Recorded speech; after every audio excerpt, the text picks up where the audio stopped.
In this video, I want to talk about the proposal essay, which is going to be the last essay that you write in this course. It will be due at the end of work folder 8, excuse me. But we're going to start now, and we're going to build it together. And I'm going to give you the parameters to use to write this essay. So it is going to feel fabricated and constrained because I'm going to go ahead and set the rules for this. And I'm going to have you as a class write it as I personally would if I were trying to submit this to, I don't know, a conference or a journal or whatever. So it is going to be my view on things. And I hope that doesn't matter too much to you. As far as how this is simply a school assignment, you can view it that way, to teach you how to put together a pretty decent proposal for research. So the proposal paper is not the actual research paper. It's designed to, on the professional level, it's designed to save you a lot of work if your idea doesn't have as much merit as you think it has. You might have an idea and you might think you can get some traction out of this idea. But if the audience isn't there, or if you're just kind of, making a wrong assumption or two, then and you can't see it immediately as you write sort of an overview of the idea, a quick summary and evaluation of the idea before you actually begin the work of developing it, and then you present that to an editor or to a panel or to colleagues, you can get some feedback to tell you whether or not it's worth your time and mental effort to develop the idea. So it is exactly what the title suggests it is. It is just a proposal. So, if at the end of it all, the thing gets accepted and you do it and it turns into the finished product, it might be 20 pages. But the proposal doesn't have to be more than 2.5 pages, okay? So I don't think it's really healthy for English teachers in this day and age to assume that all of the students in the class need to know how to do academic writing or how to write for publication, because that's not going to become valuable to you until you decide, hey, I'm going to grad school. Oh, I'm going to be focusing on research in grad school, and I need to be learning how to present at conferences and also how to publish in journals.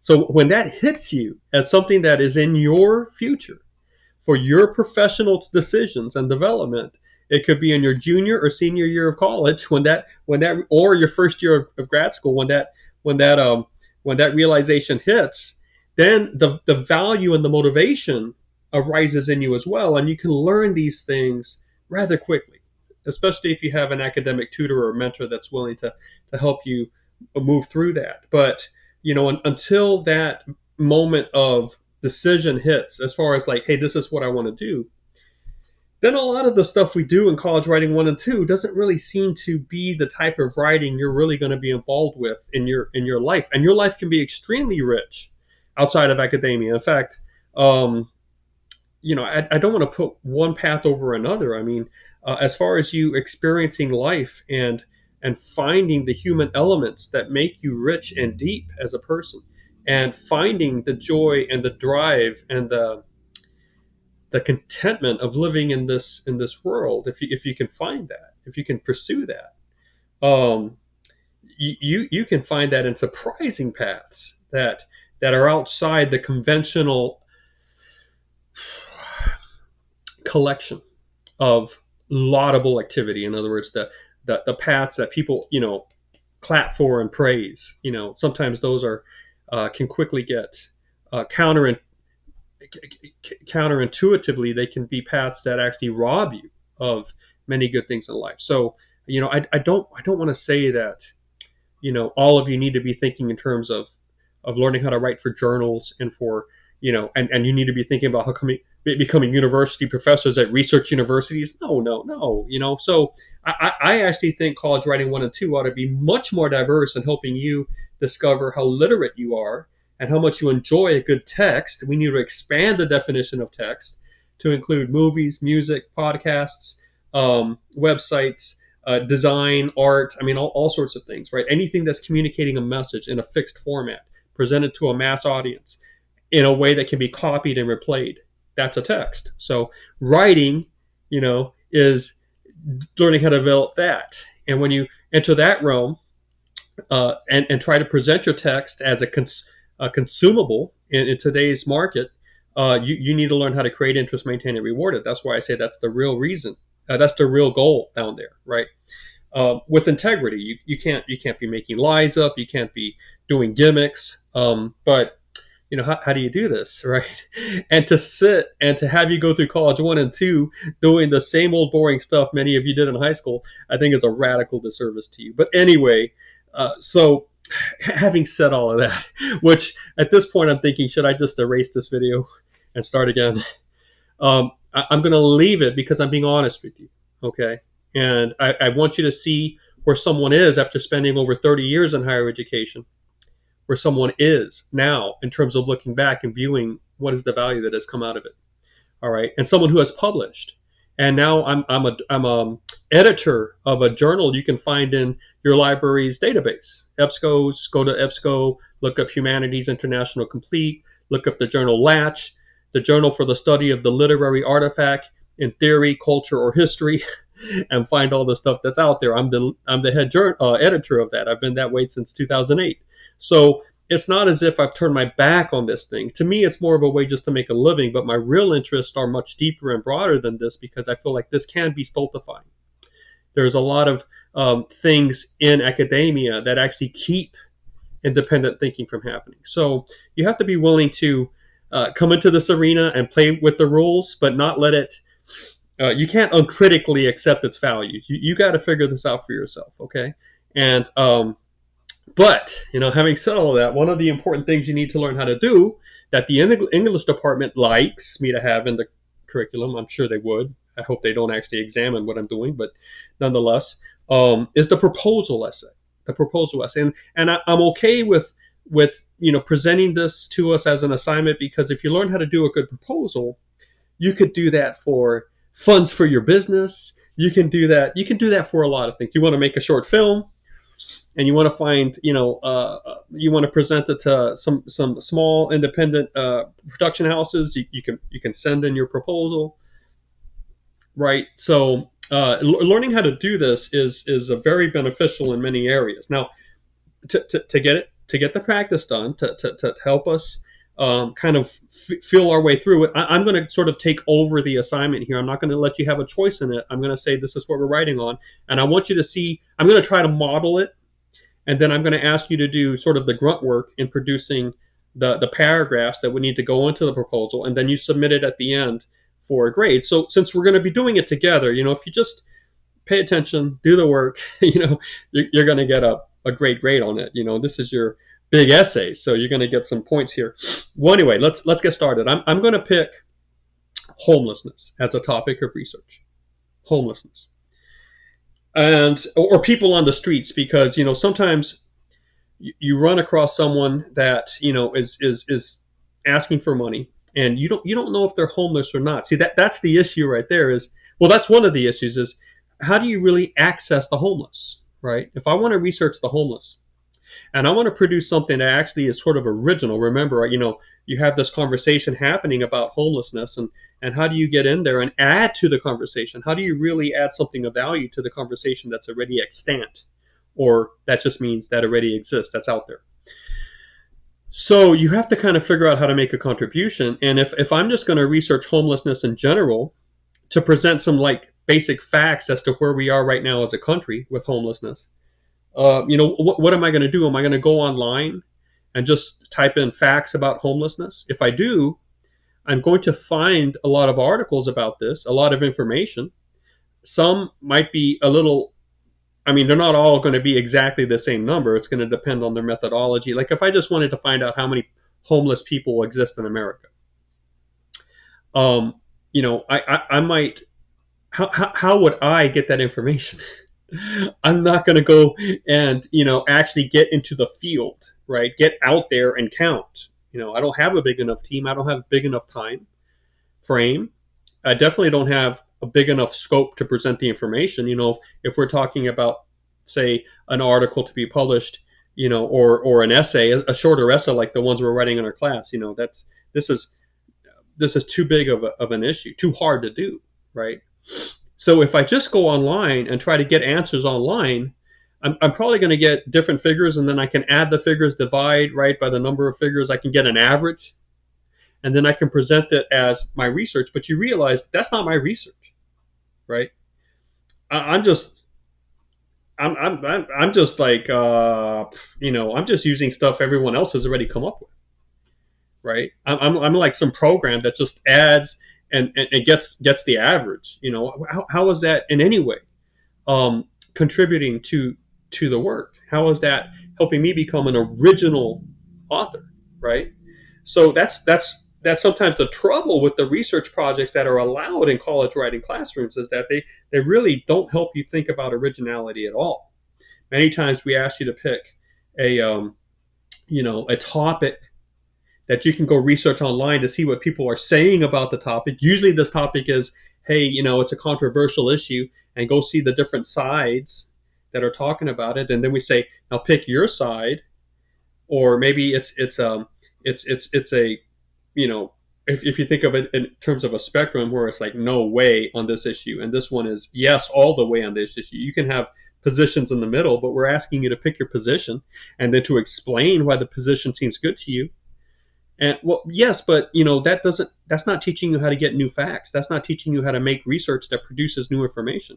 That's not teaching you how to make a genuine voice, right? It's just teaching you how to combine and rephrase, right? It's as if we're turning it into some sort of sophisticated summary machines. And that's why many of you think it's incredibly boring, and you turn to AI to do it, because why not? That's like us asking you to do long division when you can just type in the numbers and get the same answer, right? So it's a very conflicting thing, and this is why a lot of English departments don't know how to handle AI, because they don't know how to make original writing assignments, right? They don't know how to stress originality, because it simply is too hard to do on the freshman, sophomore, junior, senior level. In the undergraduate level, nobody's getting paid enough to do this, right? So we're very conflicted about this. But what I'm saying is, if you do that sort of approach, you're not really creating anything original. Unless, all right, I don't want to put it off limits, because unless you do two things. You're lucky enough to find a controversial issue that is just arising in the community discourse. And for that particular controversial issue, there's not a lot of material already out there. So you might be one of the first providers of a viewpoint. Now, if that's the case, then you are providing original writing, because you're the first one onto that arena. Okay, that technique is called frontier, because you're kind of on the frontier, on the leading edge of this new controversial issue. Okay, but once the issue has already been established for a couple of years, there's so much proverbial ink spilled on it that it's going to be very, very hard for you to think of a new angle, right, into it that someone else hasn't already looked at. So now, I'm not saying it's impossible. It's just hard to do. Okay, so let's go ahead and not do the issue, the paper that's centered on the controversial issue. The paper, the essay, that's the research paper that's looking at political issues that people have a yes stance or a no stance or a qualified stance on, and let's push that to the side. I'm going to call that the pro-con essay. Okay, and I know that's kind of that's my term. It's got some issues, but it kind of works, because when you look at these issues, you kind of look at the pros and the cons, right? What's the pros of taking this stance? What's the cons? And then you bring a certain morality that you might have, and people like you share. I'm not saying that the morality is shared by everyone. I think that as you drop lower and lower into morality systems, you might find a very general morality that is shared by everyone. I think the vast majority of your readers are going to really believe that you shouldn't just sit and punch your face all day, right? That's a sign of insanity or of extreme mental stress, and it needs to be stopped. I think that stuff like that is at a very deep level of shared morality, right? But if you rise it up to a middle level, you find that people start differing. That's why we have our political parties. But they still think that they have a system of morality that is a public system. It's shared by a lot of people. So, you know, that's this sort of paper that I'm saying let's not do the proposal on is the pro-con paper with a morality assessment in it that often leads to a policy or a list of actions we should do, and it's your a lot of college programs are going to call it the persuasive essay. Okay, now I don't like that term because the word persuasive essay is a very broad category that allows for a lot of things. And when we take this broad title and apply it to only one type of paper, it does you a disservice because you begin to think about persuasion in the wrong way. Okay, so there is persuasion involved in that paper, but there's also persuasion involved in a lot of other things that don't try to address a controversial issue. Okay, so let's put the controversial issue to the side. I guess if you want to give it another name, we can call it the controversial paper. Okay. And let's start focusing on what I call the observational paper. So the observational paper is simply when you make an observation about something that no one else has made, and you think the observation is a good one. Okay, so why do you think the observation is a good one? And you might say, well, because I have reasons for thinking this way. I have reasons to think this observation means something to the culture, if people could see it, that it is relevant, that it is beneficial, that it could profit someone from thinking about this. Or if nothing else, that it's interesting. Okay. Now, the notion of interest for a human being is very interesting. I think I can do a whole nother video on that. But, the question is, like, why is it interesting? Because you might go to a TV show and you might become very interested in it. And I would like to know why interest happens. Is it because you believe you can get something out of it? Or is it because you believe you're looking into a mirror and you can see yourself and it's allowing you to have some self-criticism without the shame and the guilt that goes with it, and you can actually laugh at it if the show is funny? Or you can root for certain characters if it's not that funny, but it's a show of tension and of conflict, the protagonist, the antagonist. And as you connect with the show and you identify with some of the characters, is this a form of self-therapy? I don't know, but I believe that interest should not be pushed to the side in terms of a valid writing goal. Like if someone said, hey, I'm writing something, and I would ask you, well, why are you writing that? And I'd say, just because it's interesting and I think people would find it interesting. I would say, that's not a bad idea. There could be other, that's not a bad goal. There could be other goals. I like that goal. That goal belongs in the collection of, goals that are worth pursuing. Okay. So, sometimes the observational paper, it works because it's just interesting. You manage to make it interesting, especially if it's relevant and it's interesting to a larger group of people than just the few specialists in the area, right? So, learning how to write to that general population over topics and ideas that are going to create interest, maintain it, and reward it. Very powerful skill. Very powerful skill. And you don't always have to be picking controversial issues that there's some sort of debate going on about, and then you're trying to solve the debate. Come on, give me a break. How are you going to solve these long-standing debates? Now, you might solve it to your personal satisfaction, but that doesn't mean you're going to convince anyone else.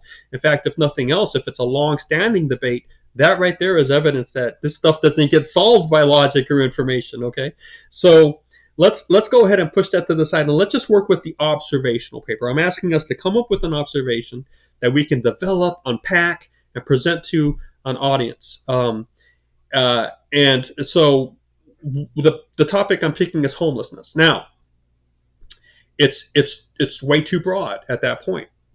If I just type in homelessness and try to research it, then I might be looking at titles and hits to try to help me narrow the topic, right? Narrow the topic. And I also have to think of my approach. Like if I really want to go into my town, let's say whatever town you live in, right? And you want to research how homelessness is affecting your town. I mean, I think you're going to have to get out there and talk to people. I think you have to drive around. I think you're going to set up meeting times. I think you're going to have to do interviews. And if you do that, how many interviews constitute a collection that can give good evidence? Like if you just have one interview and then you try to use that as evidence, how in the world do you know that person's views are representative of the majority in your town, I think you're going to have to do at least 10 interviews. Do you have time to do that? Do you have money to do that? Is it worth doing that for this sort of class? No, right? So because I need to look at my resources and my energy level and my time and my funding, and all of that goes into what I'm going to pick to write about. I'm like, no, I'm not going to take that approach, right? So maybe if I can somehow figure out a way to use the internet as my collection of data, right, as my field of exploration, then that would save me from having to drive out and interview people. Okay, so when and I'm not saying you can't just type in like homelessness. I'm not saying that you can't start off with your topic in a very general way. You can, but you can't let it stay there. Because if you just talk about mental health or education or technology or music is, someone's always trying to write on music as to how it affects the emotions. Okay, the fact that it does affect the emotion is a given. Don't write on that. We all believe that. If you want to try to tell me how, you've got to really develop a good experiment that shows me that it's the music that's affecting the psyche, not the person's health, not the person's economic status, not the setting. So good luck with that. Okay, and it's extremely hard to do that.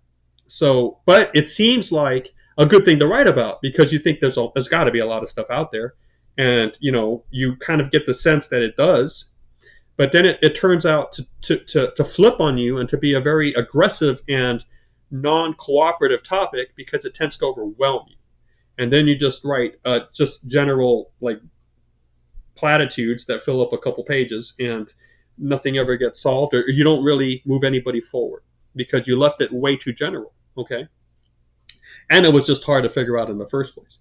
So, you can start off in that general way and see what you find. Now, if I type in homelessness in Google, which I did, I find all sorts of things, but I also find pictures of homeless signs. Okay. So right then and there, I got the idea. This actually happened maybe 10 years ago because I've been using this for an example for a while. I got the idea. Well, what if I just researched the rhetoric of homeless signs? And if I do that, I don't have to go driving around my city and neighboring cities taking pictures of, homeless signs. I could just go to Google, type in homeless signs, click the image selection, the filter, look for images only, and I get all those signs. There's my research arena, if you will, right? And I can do that just sitting right here without spending $1. So I'm definitely going to shift my research there because it makes it easier for me, right? So now, again, remember, if I try to figure out like why are people homeless, that question has way too many possible answers and reasons, and it might be geographically selective. Like, why are people homeless in the Midwest might be different from why are people homeless on the East Coast. You see what I'm saying? It might have to do with race. I mean, I don't know how to handle that. That's just too much. Now, I'm not saying that's not important, but that's the issue for a doctoral. That's a PhD level question for your dissertation, and even then you're going to have to narrow it down. Okay, so how do we pick a right topic that's going to allow us to have some depth, that's really going to allow us to create interest, maintain it, reward it for the reader, because the reader's going to sense, I never thought about that before, or, well, that's interesting, right? And if you hit them with this broad attempt to cover the huge issue, Wikipedia is going to beat you every time on that. Why would I read your paper if I can get more on Wikipedia with all those live links at the bottom and pretty good stuff, So I've got to figure out this unique approach that I can actually do, right? So I'm gonna go ahead and just look at homeless signs. I'm gonna try to analyze the rhetoric for homeless signs. So when you go to Google, like when I go to Google and I just click in homeless signs and I hit the image, I just want images. I get hundreds of images there. I can scroll down and scroll down and scroll down. You see what I'm saying? So I want you to do that. And then as I look at the signs, I realize quickly I need to categorize them. I need to see what are the categories that arise out of these signs. For example, many of the signs talk about the military experience. I might say, okay, the military, and I would put those signs. And then others have religious language, like, or they have the two words that appear on many signs, but God bless. So I might just say the God bless signs, God bless you signs. and I would try to see how many of those signs I would maybe just doing a tally mark or something, or like, right now at this point, I'm just trying to develop the categories, because if I look at all the signs, I'm like, well, there's some differences among them, and I can see small collections showing up. The collection of the military sign. Okay, so I'll write that down as a category. Now, you don't have to be like cutting and pasting the pictures or counting just yet, but you have to have a sense that there are enough of those signs to warrant its own category, like its own sub-label. Homeless signs is the big label, and the sub-labels would be, you know, military, the God bless, and there are a couple. I want you to come up with some of these, okay? And just scroll through those signs and write down the categories. See how many categories you can come up with, and let's start from there. Okay, so we're going to see what we discover as we do this. All right, and that's what I want you to kind of do. Part of how we're getting into this is just for you to watch this video and think about what we're talking about. And now I want you to go on and see those signs online and try to develop different categories for the signs. All right. Hey, thank you for watching.